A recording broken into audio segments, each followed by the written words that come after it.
세상에 제가 많은 사람들을 만났지 않습니까?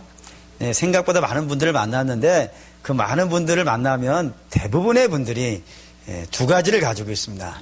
하나는 긍정적인 이미지를 하나를 가지고 있고 또 하나는요 부정적인 이미지를 가지고 있습니다. 모든 사람은 아니겠죠. 저 같은 사람은 고맙습니다. 대부분의 분들은 좋은 이미지가 있고 나쁜 이미지를 다 가지고 있어요. 이건 솔로몬도 예외는 아닙니다. 솔로몬 같은 대단한 왕도 그에게는 부정적인 이미지가 있어요. 그게 뭐냐면 처첩을 많이 둬가지고 이스라엘이라는 나라 자체를 뭘로 바꿔버린 거예요. 우상의 나라로 바꿔버린 정말 치명적인 부정적인 이미지가 있죠. 근데 반면에 그런 것만 있는 게 아니라 굉장히 긍정적인 이미지가 있어요. 뭐냐면 지혜왕이라는 거예요. 그 지혜를 가지고 나라를 잘 다스려서 이스라엘 역사에서 이보다 더 부유하고 이보다 더 아름다운 시절을 만들어낼 적이 없을 정도로 대단한 업적을 남긴 왕입니다. 그러면 이제 우리는 이런 궁금이 생기는 거예요. 그럼 솔로몬은 어떻게 해서 이렇게 지혜로운 사람이 됐을까? 날 때부터 그랬을까? 천성적으로 지혜로운 사람일까? 뭐 이런 생각이 좀 들어가지 않습니까? 성경은 이거에 대해서 분명히 얘기를 해요. 3절 보겠습니다. 3절 읽을게요. 나도 내 아버지에게 아들이었으며 내 어머니 보기에 유약한 아들이었다. 솔로몬이 어떤 아들이었다고요? 우리가 생각했던 것처럼 그는 대단한 아들이 아니었던 거예요. 능력 있는 아들도 아니고 실력 있는 아들도 아니고 태어나면서부터 지혜로운 사람도 아니고 그는 어땠다고요? 유약한 아들이었다고요. 이거를 히브리어로 라드라 그러더라고요. 제가 찾아보니까 라드라는 뜻이 뭐냐면 미련하고 어리석다라는 뜻이에요. 그러니까 솔로몬은 자기가 자기를 이해할 때 처음에 자기는 어떤 사람이었냐면 미련하고 어리석고 악한 자, 뭐 이런 생각을 가지고 있다 이겁니다. 근데 그게 그냥 빈말이 아닌 거예요. 실제로 솔로몬은 그렇게 대접을 받았어요. 예를 들면 솔로몬은 우리 알다시피 정상적인 관계에서 난 아들이 아니잖아요. 그것도 다윗에게는 33명의 충신이 있어요. 목숨을 걸고 다윗의 나라를 함께 만들어왔던 33명의 충신들이 있는데 그 중에 하나가 우리아였단 말이에요. 우리아가 자기 부하들 여러 중에 하나가 아니라 정말로 충성스러운 33명을 뽑으라. 다윗 인생에서 중요한 33명만 뽑으라. 그러면 거기에 들어가는 사람이었다고요. 특별히 이 우리아는 이스라엘 사람도 아니에요. 우리식으로 말하면 일본 사람인 거예요. 이스라엘이 원수했던 나라가 백성이 와가지고 다윗을 위해 충성하겠다고 온 사람이 우리아였단 말이에요. 근데 그런 사람의 부인을 빼앗아 가지고 아들을 낳았는데 그 아들이 솔로몬이었으니까 이게 두 사람만 아는 얘기 아닐 거 아니겠어요. 밧세바는 워낙 유명한 사람이니까 또 그 다윗의 가문에 또 여러 가지 중요한 일을 맡은 사람들이 그쪽과 연결되어져 있는 사람들이 많기 때문에 밧세바가 솔로몬의 어머니라는 사실만으로도 이스라엘 모든 사람은 이런 사람이 된단 말이에요. 그렇게 가문도 별로 안 좋았을 뿐만 아니라 가장 심각한 것은 무엇이었냐면은 왕으로서의 자질도요. 그게 없었다 이거예요. 그가 왕으로서의 자질이 없었다는 사실을 뭘로 알 수 있어요? 라고 여러분이 물어보신다면 저는 이렇게 얘기해요. 다윗이 죽어가고 있어요. 다음 왕위를 세우려고 해요. 그러면은 이 냄새를 잘 맡는 사람 있잖아요. 어떤 냄새예요? 권력의 냄새를 잘 맡는 사람이 이제 줄을 쓴단 말이에요. 근데 그러면 그 사람이 줄을 잘 서는 곳이 다음 왕위가 될 확률이 높은 사람 아니겠어요. 근데 이스라엘 역사에서 권력 냄새를 제일 잘 맡는 사람 중에 하나가 누구냐면 요압이에요. 요압은 절대로 자기 인생의 2인자가 되는 거 왕 다음에는 나지. 나 외에 다른 사람이 왕 사이에 끼는 걸 용납을 못하는 사람이거든요. 그래서 왕과 자기 사이에 누가 두 번째로 들어가려고 하면 반드시 그를 죽이는 사람이 요압이었단 말이에요. 그 정도로 권력에 대한 사모함이 컸고 밥은 못 먹어도 권력은 놓을 수 없는 그런 사람이 요압이었는데 이 요압이 어디에 줄을 서냐면 한번 볼까요? 열왕기상 1장입니다. 열왕기상 1장.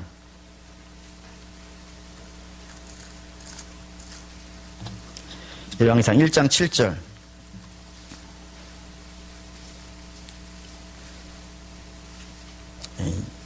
6절, 5절부터 읽을까요? 5절에 7절 읽겠습니다. 그때 학깃의 아들 아도니아가 스스로 높여서 이르기를 내가 왕이 되리라 하고 자기를 위하여 병거와 기병과 호위병 50명을 준비하니 그는 압살롬 다음에 태어난 자요 용모가 심히 준수한 자라. 그의 아버지가 내게 어찌하여 그리하였느냐고 하는 말을 한 번도 그를 섭섭하게 한 일이 없었더라. 아도니아가 수리아의 아들 요압과 제사장 아비아달과 모이하니 그들이 따르고 도우니라. 네, 여기에 요압이 등장했어요. 요압이 누구를 따라다녔다고요? 아도니아를 따라다녔다고요. 왜요? 그는 용모가 심히 준수했거든요. 성경에서 용모가 준수했다는 것은 그저 얼굴이 저처럼 생겼다 그런 의미가 아니란 말이에요. 굉장히 실력 있고 굉장히 능력 있고 모든 백성들이 봤을 때, 야, 저 사람은 다음에 왕위가 이어받을 만한 탁월한 사람이다라는 뜻으로 설명을 할 때 용모가 준수하다. 이런 식으로 쓴단 말이에요. 아도니아가 그랬고, 심지어는 여기에 누가 붙었냐면 대제사장도 붙었어요. 그 대제사장 이름이 아비아달이에요. 그러니까 권력, 그러니까 군사력도 아도니아를 따라갔고, 종교력도 아도니아를 따라갔다고요. 그리고 더 많은 사람들이 있어요. 9절 볼까요? 9절 읽습니다. 아도니아가 엘르느겔 근방 소엘렛 바위 곁에서 양과 소와 살찐 송아지를 잡고 왕자고 자기의 모든 동생과 왕의 신하된 유다 모든 사람을 다 청하였어. 자기가 왕이 되려고 잔치를 벌렸어요. 그리고 왕자 다 와라. 그리고 신하도 다 와라 했더니 왔다고요, 안 왔다고요? 다 오더라 이거예요. 권력에 줄을 쓴다 이거예요. 다음번 왕위는 아도니아야. 누가 봐도 아도니아야. 가문으로 봐도 아도니아야. 밧세바에서 나는 건 선한 것이 있을 수가 없어.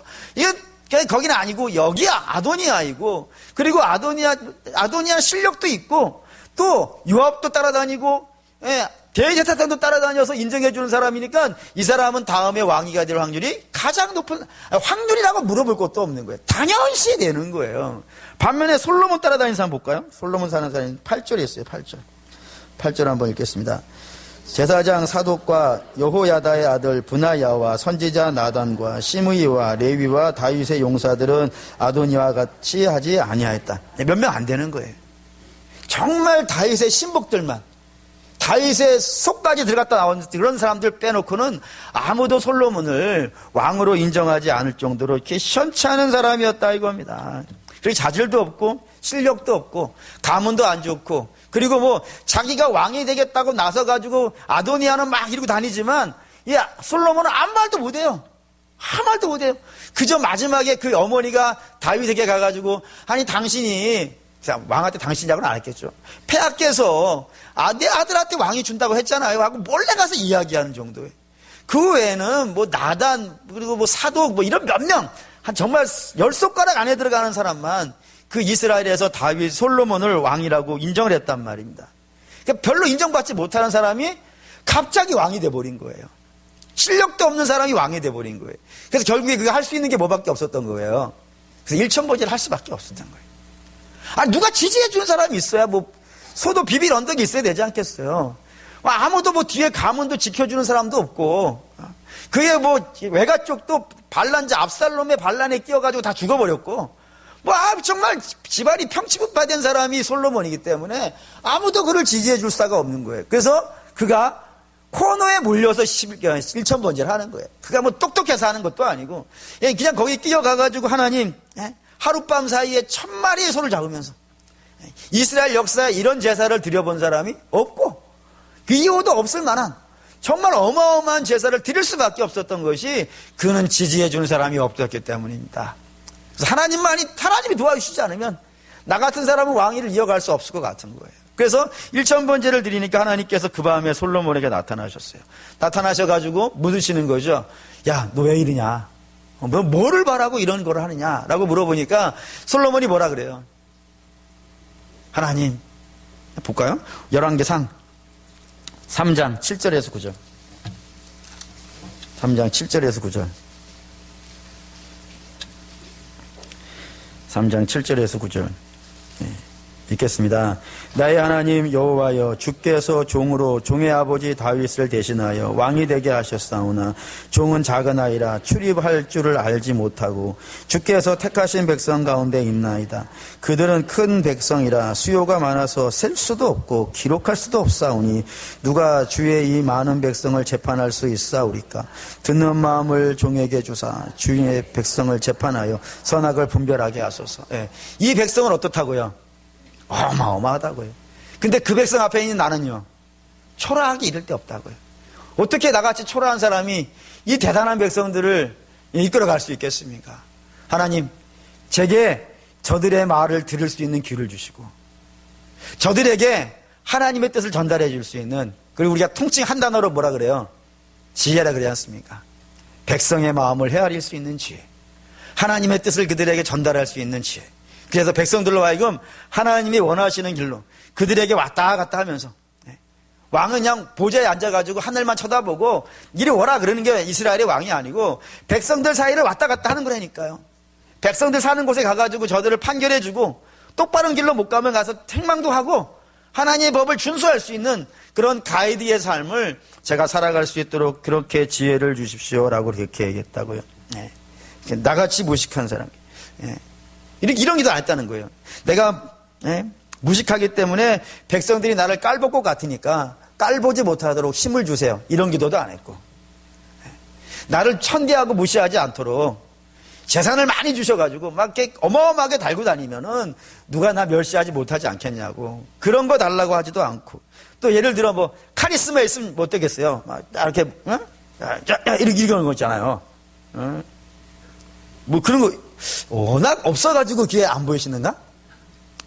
앞에 있는 지도자가 카리스마 있게 칼 딱 꺼내고 말이에요. 카리스마잖아요. 칼 갖고 막 이렇게 있으면은 잘 따라오지 않겠어요. 그러니 하나님 저한테 그런 거 주세요 뭐 이런 거 하지 아니하고, 하나님 저에게 지혜를 주셔서 하나님의 뜻을 분별하고 저들에게 주의 말씀을 전하여서 저들의 인생을 복되게 만들 수 있도록 하나님 그런 거 제게 주십시오 라고 이렇게 기도했다 이거예요. 그럼 이제 우리는 이제 생각이 들어가는 거예요. 아니 어떻게 그 순간에 남들은 다른 사람 앞에 자기를 드러내기 위해서 원하는 것들이 있다고요. 자기를 돋보이게 하기 위해서 갖고 싶은 것들이 있다고요. 그런 거 구할 수 있는 절묘한 기회잖아요. 하나님 만났잖아요 지금. 하나님이, 그것도 그냥 하나님이 지나가신 하나님이 아니라 내가 너한테 뭐 줄까? 이렇게 말씀하시는, 아주 그냥 인생에 두 번 있을까 말까, 아니 평생에 한 번, 아니면 몇 대를 거쳐서도 한 번 만날까 말까 기가 막힌 상황을 만나는데 모든 사람이 달라고 할 만한 걸 달라고 하지 아니하고 하필이면 그 많고 많은 것 중에서 뭘 구했다고요? 지혜를 구했다 이거예요. 그럼 어떻게 하세요? 오늘 여기 이제 등장하는 거예요. 4절. 잠언 4장 4절. 이 말씀이 어제 이제 마음에 와닿기 시작했어요. 4장 4절. 읽겠습니다. 아버지가 내게 가르쳐 이르기를 내 말을 내 마음에 두라. 내 명령을 지키라. 그리하면 살리라. 뭐가 마음에 확 왔겠어요? 아버지가 내게 말했다. 이거예요. 아버지가 내게 말했다. 아버지가 내게 말했다. 이 말이 그렇게 마음에 와닿는 거예요. 여러분, 자녀에게 있어서 가장 권위 있고 가장 힘 있는 자의 말은 누굴까요? 아버지의 말이지. 아버지가 어떤 말을 하는가? 아버지가 자녀들에게 어떤 말을 하는가? 가장 힘 있는 말 중에 하나입니다. 물론 아버지만 그러진 않을 거예요. 어머니도 마찬가지일 겁니다. 어머니의 말 한마디 한마디가요, 자녀의 인생관을 바꾸고요, 가치관을 바꿔요. 그래서 부모예요. 그러니까 부모의 말이라고 하는 것은 대단히 중요한 말인데, 그 대단히 중요한 부모가 하루 종일 가장 많이 하는 말이 뭘까 생각이 들어간 거예요. 그래서 이번 주간에 세 봤어요. 가장 좋은 예는 저니까 가장 많이 하는 말이 1등부터 5등까지를 정했어요. 한번 맞춰보시겠어요? 저 적어봤으니까 거짓말을 못할 것 같고, 한번 뭐일 것 같은데 제가 제일 많이 한 말이 그거 4등. 4번. TV 그만 봐라. 휴대폰 하지 말라. 네 번째로 많이 하는 말이었어요. 다음에 또 뭐 있을까요? 일찍 일어나라. 일찍 일어나라. 일찍 일어나라가 있나? 그건 땡입니다. 그건 없어요. 또 뭐 있을까요? 공부해라. 공부해라. 1번. 야, 이거 맞추셨어요. 1등. 그 다음에 밥 먹어라. 2등. 3등은 입 닦아라. 씻고 자라. 이거 3등. 그리고 5등이 빨리 자라. 여기 5등이었어요. 필요 없는 말 한 거예요? 쓸모없는 말 한 거예요? 제가 한 말 중에 쓸모없는 말이 있었던가요? 다 중요한 말이죠. 아니, 씻고 자는 것보다 더 중요한 게 어디 있어요? 먹는 것보다 더 중요한 게 어디 있어요? TV 안 보고 공부하는 게 얼마나 중요해요. 다 중요한 말을 했어요. 근데 다 중요한 말을 하는데 결정적인 중요한 말은 안 하더라 이거예요, 제가. 그렇지. 말씀 봐라. 이게 5등 안에 안 들어있더라는 거예요. 그게 얼마나 일주간에 후회가 되고 아픔이 되고, 아, 내가 지금까지 자녀를 22년을 키웠잖아요. 22년을 키웠는데 22년짜리가 있고 20년짜리가 있고 하나는 이제 15년짜리가 하나가 있는데 근데 많이 키웠는데도 불구하고 아니 5등 안에 그 말이 없다는 것이. 이번 주간에, 물론 이번 주간에 뭐 시험도 있고 그러니까 그럴 수 있다고 치지만 아무리 생각해봐도 이게 이번 주간만 그런 말을 한 것 같진 않아요. 평생을 이게 가장 많이 한 말들에 들어가 있는 것 같아요. 순서도 틀리지 않은 것 같아요. 그래서 근데 여러분은 어떠신가요? 여러분들은 이 5가지 외에 하나님 말씀을 봐라. 이런 말을 이 5등 안에 들어갈 수 있을 정도로 한두 번 하셨겠지만 과연 5등 안에 넣어놨을까? 보면 이렇게 썩 자신 있는 표정을 안 지시는 것 같으니까. 그렇습니다. 정말 들어가 있는 말이 없는 거예요. 그래서 여기 지혜가 등장했어요. 여기 보면 5절에 여기 이제 다윗이 그 아들 솔로몬에게 정말 많이 한 말이 지혜인데 이 지혜를 그냥 지혜란 말을 많이 한 게 아니라 여기에 4가지를 넣었다 이거예요. 첫째 5절을 보시죠. 5절 읽겠습니다. 지혜를 얻으며 명철을 얻으라. 내 입의 말을 잊지 말라며 어기지 말라. 첫째는 지혜를 어떻게 하라고요? 얻으라 라고 했고, 두 번째 6절을죠. 6절 읽겠습니다. 지혜를 버리지 말라. 그가 너를 보호하리라. 그가 사랑하라. 그가 너를 높이리라. 지혜를 어떻게 하라고요? 버리지 말라 했고, 다음에 또 6절에 또 있죠. 6절에 또 있죠. 그를 사랑하라. 그가 지혜거든요. 지혜를 사랑하라. 또 8절도 읽어볼까요? 그를 높이라. 그리하면 그가 너를 높이 들리라. 만일 그를 품으면 그가 너를 영화롭게 하리라. 여기 이제 지혜를 어떻게 하라고요? 높이라고요. 그러니까 지혜 말만 한 것이 아니라 지혜를 어떻게 얻고 어떻게 활용하고 어떻게 할 것인가에 대해서 끊임없이 4가지를 이야기하더라는 겁니다. 내 아버지가 내게 이렇게 얘기했다 이거예요. 그게 그의 인생의 기억에 남는 거예요. 좀 구체적으로 볼까요? 우선 지혜를 얻는 방법부터 한번 봅시다. 여기 호크마를 얻는 법인데, 여러분 하나님의 말씀을 얻는 방법 중에 가장 대표적인 방법이 뭔가요? 읽어야죠. 부지런히 읽어야 돼요. 얼마나 부지런히 읽어야 되는지를 성경은 이렇게 써요. 17장, 신명기 17장입니다. 신명기 17장. 제왕, 이스라엘의 왕은 이런 사람이 왕이 돼야 된다. 그리고 이스라엘 왕은 이런 모습으로 살아야 된다. 여기에 이제 써져 있는 말씀이에요. 신명기 17장 18절에서 19절. 18절에서 구약성경 289페이지 읽어보겠습니다. 그가 왕위에 오르거든 이 율법서의 등사본을 레위 사람 제사장 앞에서 책에 기록하여 평생에 자기 옆에 두고 읽어 그의 하나님 여호와 경외하기를 배우며 이 율법의 모든 말과 이 규례를 지켜 행할지니라. 하나님 말씀을 어디다 두라고요? 자기 옆에다가. 얼마 동안이요? 평생을 두고. 평생을 두라는 거 그냥 도서관에다가 책꽂이에 꽂아놓으라는 것이 아니고요. 늘 펴서 읽으면서.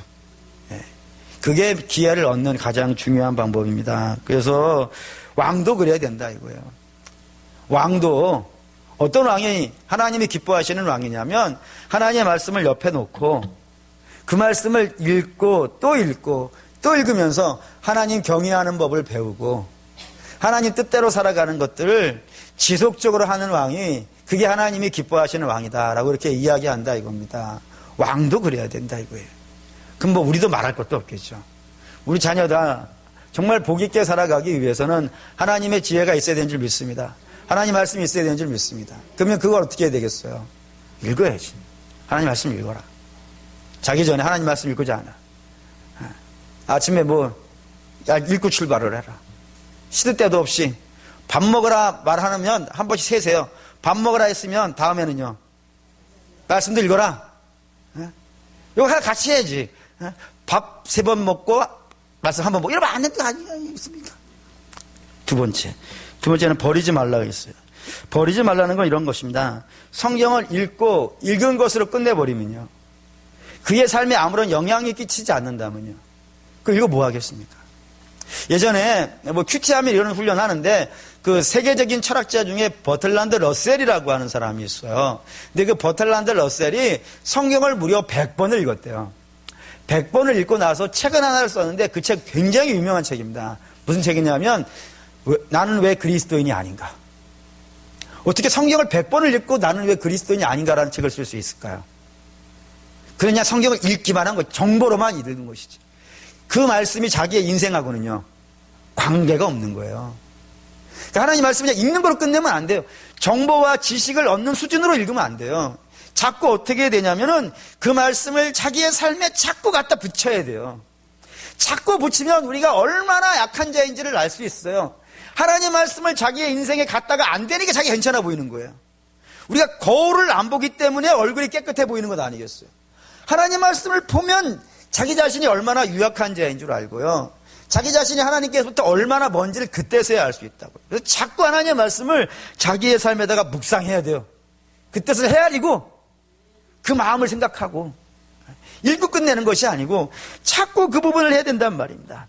자꾸 하나님의 말씀을 읽으면서 그거를 그냥 아침에 읽고 저녁에 읽고 그냥 끝내버리는 것이 아니라 그 말씀이 하루를 날 따라 다녀야 되겠지 않냐겠어요. 주일에 설교를 들었으면 그 설교가 일주일은 영향을 끼쳐야 되지 않겠어요. 그래서 일주일에 한 번은 영향을 끼치라는 의미에서 구역예배를 이거로 하는 거예요. 구역예배를 다시 하면서 그때 주일에 들었던 말씀을 다시 한번 생각해보고 과연 나는 죄에 대해서 얼마나 심각하게 생각하고 있었는가.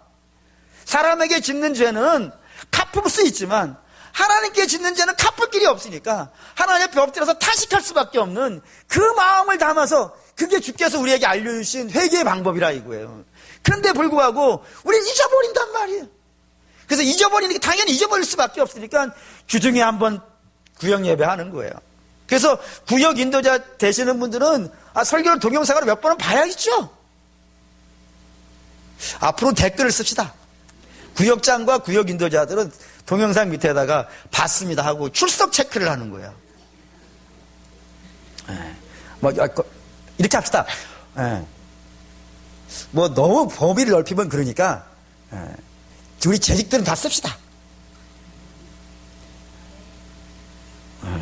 죄송합니다. 이렇게 세게 나올 줄 몰랐어요. 여호수아 1장 8절. 여호수아 1장 8절. 왜 여호수아가 능력이 있었는지, 왜 여호수아가 가나안을 정복할 수 있었는지 성경은 우리 하나님께서 여호수아에게 이렇게 이야기하십니다. 여호수아 1장 8절. 여호수아 1장 8절.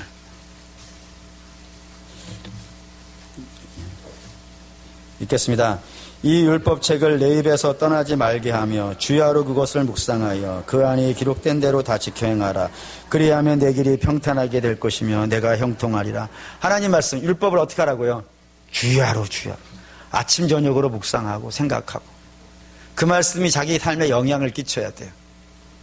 하나님 말씀 때문에 못하는 게 있으셔야 되고요. 하나님 말씀 때문에 해야 되는 일도 있어요. 자꾸 그 말씀이 하루 종일 나를 따라다니면서 묵상하고 생각하고 읽고 그냥 글을 읽는 수준으로 끝나는 것이 아니라 계속해서 하루를 따라다니면서 자기의 인생에 영향력을 끼칠 때 그 말씀의 힘이 능력이 나타나는 것들을 우리가 볼 수 있다 이겁니다. 근데 그거를 자녀에게 얘기해 줘야 되지 않겠어요? 이 말씀이 네 인생에 영향을 끼칠 수 있을 것이다라고요. 그러니까 늘 이 말씀과 함께 동행하고 이 말씀과 함께 생각하고 그래야 된다라고 반드시 부모된 자는 이야기해 줘야 될 필요가 있다 이겁니다. 세 번째는 사랑하라는 거죠. 사랑하라는 것은 하나님 말씀을 읽고 묵상하는 것도 대단하지만 그걸 그냥 묽고 익상하는 정도로 끝날 것이 아니라 어떻게 얻은 수준까지 해라고요. 사랑해야 된다 이거예요. 여러분 사랑하면 하게 됩니다. 사랑하면 하게 돼요. 이거 사랑해야 되는데 이거 한번 볼까요? 하나님 말씀을 정말 여러분 사랑해야 되는 시편 19편 9절에서 10절. 이 말씀을 여러분들의 영혼에 깊이 떨어져서 정말 하나님의 말씀을 사랑하는 역사가 나타나기를 소망하는 마음으로 읽어보겠습니다. 시편 19편 9절에서 10절. 9절에서 10절 읽겠습니다. 여호와를 경외하는 도는 정결하여 영혼까지 이르고 여호와의 법도 진실하여 다 의로우니 금 곧 많은 순금보다 더 사모할 것이며 꿀과 송이꿀보다 더 달도다. 예. 하나님 말씀 어떻게 하라고요? 사모하라고요. 그냥 억지로 사모하라는 것이 아니고 이 말씀 안에는 신비로움이 있는 거예요. 얼마나 신비롭냐면 그 맛이 어떻다고요? 송이꿀같이 달더라 이거예요. 너무 좋습니다. 여러분께 정말로 추천드립니다. 간혹 저한테 물어보시는 분이 있어요. 목사님, 책 하나 좀 소개시켜 주세요. 책 하나 소개시켜 주세요. 이렇게 얘기하시는데 여러분 제가 여기서 공식적으로 책 한 권을 소개시켜 드리겠습니다. 네. 성경을 읽으십시오. 뭐를 원하십니까? 성경을 읽으십시오. 성경 정말 진짜 재밌습니다. 처음이라서 많이 안 해봐서 잘 모르실 뿐이지 기도하시면서요. 이 성경이라는 것은 사람이 가지고 있는 지식으로는 이해가 안 돼요. 그걸로는 다 이해할 수가 없어요. 하나님, 이 말씀을 제가 읽겠사오니 이 말씀을 저한테 해석해 주시고 깨닫게 해주시고 주의 성령은 어떤 성령이에요? 진리의 영이고요. 가르치는 영이고요. 깨닫는 영이잖아요. 주의 영을 내게 부어주셔서 하나님 말씀을 밝히 알 수 있도록 도와주십시오. 라고 하면서 읽어보세요. 그 다음에 어느 순간인가는 하나님께서 여러분에게 밝히 열어서 보여주실 겁니다. 그래서 성경은 계시예요, 계시. 하나님께서 열어 보여주신다 이거예요. 그래서 열어 보여주시면은 그 맛이요, 말할 수 없이 놀라워요. 그래서 제가 좋아하는 찬송이 있어요. 제가 좋아하는 찬송. 이게 정말 존경하는 찬송. 이 시를 쓰신 분을 존경하는 것이 아니라 이 시를 쓰신 분의 어머니를 존경해요. 뭔 얘기 때문에 이러냐면 이런 거예요. 한번 노래로 불러볼까요? 어머님이 읽으며 눈물 많이 흘린 것 내가 지금까지 기억합니다. 그 어머니가 존경스러워요. 그 어린아이 앞에서 그 하나님 말씀이 얼마나 좋으면 그 말씀을 읽다가 울어버린 거예요. 그 감격에 못 이어서 울어버린 거예요. 그것이 자녀의 마음에요. 남은 거예요. 우리 어머니 하나님 말씀 저렇게 좋아하시는데 내가 잊어버리고 살았었구나. 그게 어느 순간 떠오른다니까요. 부모가 영향을 준다니까요. 부모만 그런 힘이 있어요. 내가 하나님 말씀에 은혜를 받아가지고 감격하고 기뻐하고 주의 말씀 사모해서 성경 읽고 설교를 하나님의 말씀이라고 믿어서 그걸 자꾸 보고 하는 것들이 자녀들에게 어느 순간에 남아서 그 눈에 흐르는 눈물과 그 삶에 나타난 감격들이요. 그에게 이루어진다 이거예요. 그러니 사랑하는 믿음의 성도 여러분, 여러분도 그렇게 기도하셔야 돼요. 하나님, 저도 하나님 말씀의 맛을 알게 해주세요. 하나님 말씀 사모하게 해주세요. 그래서 정말 그 가치를 알게 해주시고 그냥 억지로 읽는 수준이 아니라 정말 막 감격에 겨워서 읽을 수 있는 그런 믿음 제게 해주세요라고 하고 그렇게 기도해 보실 필요가 있지 않겠습니까? 네, 그렇습니다. 그래야 된다 이거예요. 그 다음에 네 번째 이런 얘기 있어요. 네 번째는 다시 4장 8절에 지혜를 높이라라고 되어 있어요. 이 말씀 참 마음에 와닿았어요. 왜냐하면은 다윗이 솔로몬에게 야 지혜는 그냥 별게 아니야. 그거 그냥 대단치 않은 게 아니야. 그렇지 않고 이 지혜는 정말로 훌륭한 거야. 얼마나 훌륭하냐면 9절 읽어볼까요? 9절 읽겠습니다. 8절부터 읽죠. 8절부터 그를 높이라 그리하면 그가 너를 높이 들리라. 만일 그를 높이면 영화롭게 하리라. 그가 아름다운 관을 내 머리에 두겠고 영화로운 면류관을 내게 주리라 하셨느니라. 지혜를 높이라. 왜요? 그 지혜, 하나님의 말씀이 그 호크마가 너를 어떻게 해줄 거예요? 영광스럽게 해줄 것이고 너를 복되게 해줄 거고 너를 승리하게 해줄 거고 그게 높였다 이게 그렇게 높였다고요. 근데 이거를 가만히 생각해보면 저를 생각을 했죠. 여러분 우리가 자녀한테 왜 자꾸 공부하라 그래요?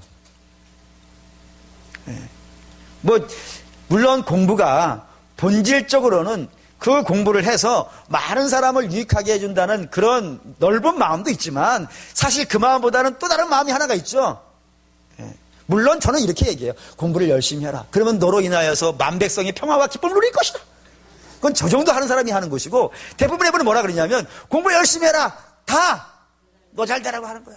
그러니까 공부가 어떻게 된다는 거예요? 너를 높여줄 거라고. 그렇게 공부를 하는 걸 높여주잖아요. 대접해주잖아요. 정직도 그래요. 정직을 왜 우리가 훌륭하다 그래요. 영어, 고등학교 때 학교 다닐 때 영어 공부하면서 꼭 외웠던 문장이 하나가 있어요. 이게 뭐냐면 Honesty is the best policy. 대단히 훌륭한 발음인 거예요. Honesty는 정직이에요. 그게 policy, 정책이라 이거예요. 어떤 정책이냐면 the best, 최고의 정책이라 이거예요. 정직을 그만큼 대접을 해주는 거예요. 그리고 실제로 정직이라는 건 그만큼 가치가 있어요. 그래서 우리는 우리의 삶을 복되게 해주는 걸 높여준다고요. 그거를 가치를 인정해 준다고요. 그러면 이 세상의 최고의 가치는 뭐겠어요? 그렇죠? 우리 하나님의 말씀이 이 세상의 최고의 가치지 않겠습니까? 하나님의 말씀보다 더 가치 있는 게 뭐 있겠어요? 왜죠? 하나님의 말씀은 생명의 말씀이니까. 할렐루야. 예. 생명의 말씀이니까. 여러분, 생명이 있고 나서야 왕이 있는 거 아니에요? 그렇지 않습니까? 생명이 있고 나서야 부가 있는 거 아니겠어요? 생명이 있고 나서야 뭐 대통령이 되든 뭐 그런 것이지, 생명이 없이 정권 잡아서 뭐 하겠어요? 생명이 없이 부자 돼서 뭐 하겠어요? 그건 아무것도 필요가 없는 거예요. 그 때문에 우리의 인생에서 가장 가치 있는 거라고 1번으로 인정해줘야 되는 것이 있다면 하나님의 말씀이 가장 가치 있는 거예요. 이게 생명의 말씀이니까. 그렇기 때문에 이 생명의 말씀인 것을 다윗이 솔로몬에게, 야, 너 이걸 구해야 돼. 너 이거를 구해야 돼. 지혜가 짱이야. 날마다 노래 부르듯이 했기 때문에 솔로몬이 그렇게 하나님 앞에 결정적인 순간에 지혜를 구할 수 있는 그런 삶이 되어졌다는, 그 지혜를 구한 여러 가지 이유 중에 이게 하나가 될 거라고 믿는 거예요. 그렇게 남나다 아버지가 지혜 그랬으니까. 그럼 우리도 한번 잘 돌이켜 보셨으면 좋겠습니다. 우리가 제일 많이 말해야 하는 것이 무엇인가? 자녀의 가치관을 형성하고 자녀의 인생관을 만들어가는 데 있어서 제일 많이 말하고 있는 게 뭔가?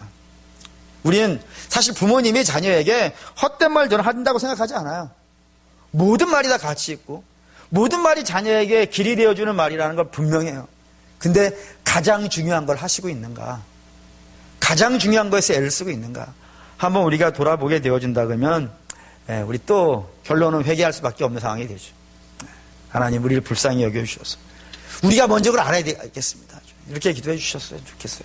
하나님, 제가 하나님의 말씀의 가치를 좀 알게 해주시고 그 말씀을 내가 먼저 그 꼴을 먹게 해주시고 그리고 그 하나님의 말씀이 얼마나 나를 복되게 만드는지를 먼저 알게 하여 주셔서 그냥 말로만 이렇게 이야기하는 정도가 아니라 정말 그 어머니가 읽으며 눈물 많이 흘리는 그 감격과 그 기쁨 속에서 자녀에게 너도 나처럼 하나님 말씀을 사모하고 하나님 말씀을 읽고 그 말씀을 따라가는 그런 사람이 되면 좋겠다 라고 이야기하면 자녀들이 그 앞에 세상 누구에게도 고개 숙이지 않겠지만 그래도 세상 누구 중에서도 제일 말 잘 듣는 건 부모님 아니겠습니까? 부모님 앞에 이렇게 알겠습니다 하지 않겠습니까? 그래서 이제 저의 소망인데 뭐 옛날부터 가지고 있는 소망인데 여러분도 한번 좀 공유했으면 하는 마음에서 말씀드립니다. 제 마지막 소망, 마지막 이제 숨을 이렇게 마지막 쉴 날이 있지 않겠습니까? 그 마지막 숨을 쉴 때 이렇게 애들을 쳐다보는 거죠. 1, 2, 3 딱 세워놓고 딱 쳐다보면 이제 1번, 2번, 3번, 예, 1호, 2호, 3호 딱 써가지고 아버지 하나님이 내 하나님이고 아버지가 읽던 말씀이 내 인생의 말씀이고 아버지가 부르던 노래가 제 노래입니다. 이렇게 이야기하는 것을 듣고 제가 눈을 감을 수 있다면 그보다 더 영광스럽고 그보다 더 자랑스럽고 그보다 더 내가 잘 살았다라고 말할 수 있는 것이 무엇이 있을까? 그 자녀가 내 인생을 인정해 준다는 것 아니겠어요? 하나님 말씀 따라가는 내 인생을 인정해 준다는 거 아니겠어요? 여러분 누구한테 인정받고 싶으세요? 세상 사람들이 다 인정해줘도 자식에게 인정받지 못하면은 그게 인정받은 걸까요? 여러분 기도하십시오. 먼저 우리가 주의 말씀 먼저 따라가길 원합니다. 하나님 말씀 앞에 내가 내 자녀가 내가 우리 자녀 앞에 먼저 걸어가는 사람이 되게 해주십시오. 그리고 내 뒷꼭지를 보면서 우리 자녀도 따라올 수 있는 역사가 있기를 원합니다. 라는 소망으로 여러분도 많은 이야기 자녀에게 하시겠지만 지혜가 우선이고 호크마가 우선이고 하나님의 뜻이 우선이라는 것을 분명히 다섯 손가락 안에 들어가면서 이야기하실 수 있는 저와 여러분 되시기를 주의 이름으로 축원합니다. 아멘. 기도하겠습니다.